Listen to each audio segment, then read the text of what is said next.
steering wheel control interface to the headphone jack, essentially to the back of the KENWOOD harness, RAM side connector, plugins. Okay. So that is the harness pre-wired. That's it. Again, this is more the pretty section for sure. But you can see that there's some logic. And again, it's one thing if you just wanted to clump it all together like this, but then you can see if things logically fall that way, they may not make a lot of sense when they're actually connected in the car or when you're trying to, you know, shove it in where it needs to go. So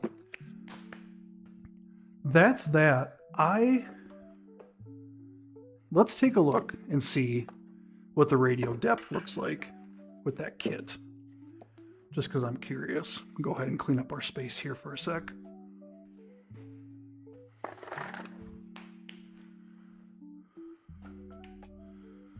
Okay, we'll go ahead and get the soldering station unplugged and let it cool down.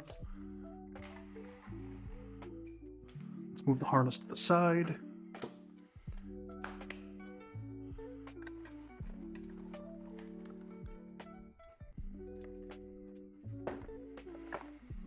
Okay, so before we go ahead and start messing with the radio itself, I'm just going to pull the kit and just get an idea. You'll kind of see my logic as I go through this. Basically what I'm making sure of is that the radio doesn't sit too deep in the dash and you can't really get to the buttons on the side. And there's a couple different ways to solve for that. Usually the kits will have different mounting points to bring the radio in and out a little bit. It's not a lot of movement typically, but there's typically a little bit of, you know, leeway. Okay, I just want to cut this open cleanly so that I can kind of repackage it. Okay. Even though the whole thing's going to have to, yeah, come off to get out, but whatever.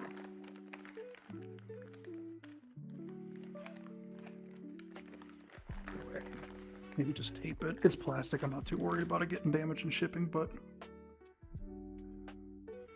yeah, you can definitely see that it has a little bit of a curvature to the mold. And then because these are slotted, this is where I kind of mean that you can go for some depth adjustments.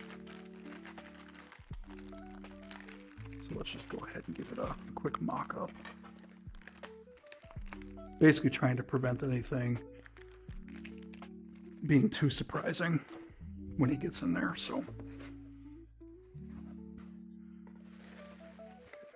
go ahead and take this out.